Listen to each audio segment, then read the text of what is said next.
ই valley প্রসঙ্গ। আলোচিত e commerce প্রতিষ্ঠান ই ভ্যালি ব্যবসা পরিচালনার অর্থ সংগ্রহ করছে ক্রাউড সোর্সিং এর মাধ্যমে। বিশেষজ্ঞরা বলছেন এই পদ্ধতিতে ই ভ্যালির অ্যাকাউন্টে গ্রাহকদের যে বিশাল অঙ্কের অর্থ জমা হচ্ছে তার নিরাপত্তা নিশ্চিত করতে হবে সরকারকেই। 2018 সালে যাত্রা শুরু করা ই কমার্স প্রতিষ্ঠান ই ভ্যালি গত সোয়া এক বছরে প্রায় 1,500 কোটি টাকার পণ্য সরবরাহ করেছে গ্রাহকদের। এই হিসাবে প্রতি মাসে গড়ে প্রায় 100 কোটি টাকারও বেশি পণ্য কিনেছেন গ্রাহকেরা প্রতিষ্ঠানটির মাধ্যমে।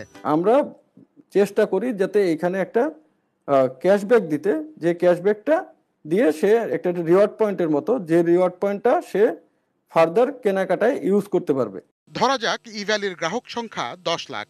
এদের মধ্যে 5 লাখ গ্রাহক নতুন পণ্য কিনতে 1,000 টাকা করে ই ভ্যালিকে পরিশোধ করলেন।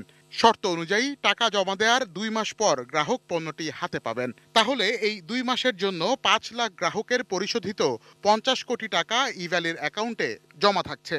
বাংলাদেশের প্রচলিত ব্যাংকিং আইন ও সুদ হার অনুযায়ী মাসে 1% হারে সুদ পেলেও এই 50 কোটি টাকা শুধুমাত্র ব্যাংকে ফেলে রেখেই লাভ হবে 1 কোটি টাকা।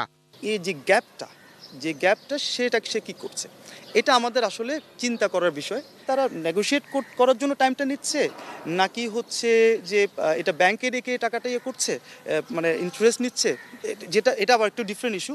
তো এটা কি করছে সেটা একটু আমি মনে করি একটু চিন্তা করা দরকার। এ তো গেল ব্যাংকের সুদের হিসাব। ই ভ্যালির অ্যাকাউন্টে যদি গ্রাহকদের কয়েকশো কোটি টাকা জমা হয়ে যায়, তাহলে সে টাকা নিয়ে যে উদ্যোক্তারা উধাও হয়ে যাবেন না, এর নিশ্চয়তা কে দেবে? বাংলাদেশের বাস্তবতায় ডেস্টিনির মতো কোম্পানির উদাহরণও কম নয়। একটা আশঙ্কা থেকেই যায় যে আসলে এই এত বিপুল পরিমাণের যে অর্ডার, সেটাকে সামাল দিয়ে তারপর এটার সাথে অনেক টাকা পয়সা জড়িত। এটা এর আগে যেহেতু এটা নিয়ে কাজ হয় নাই বা এই ধরনের ওরা প্রথম দেশে আসছে, আমাদের অস্বাভাবিক লাগছে বিষয়টা। আমি মনে করি ওদের পয়েন্ট থেকে সেটা ক্লিয়ার করা দরকার। বিশ্বজুড়ে ক্রাউড ফান্ডিং একটি প্রতিষ্ঠিত বিজনেস মডেল হলেও বাংলাদেশের বাজারে এটি একেবারেই নতুন। এই বিশেষজ্ঞের মতে পণ্য সরবরাহের সময়সীমার ক্ষেত্রে ই ভ্যালির কথা আর কাজে মিল না থাকাই মূল দুশ্চিন্তার কারণ। ই ভ্যালির এই ক্রাউড ফান্ডিং ই কমার্সের মডেল সাথে কিছুটা যায়, কারণ ইন অ্যাডভান্স তারা টাকা নিচ্ছে কনজিউমার থেকে এবং ডেলিভারি দিচ্ছে কিন্তু after 1 month or few months later.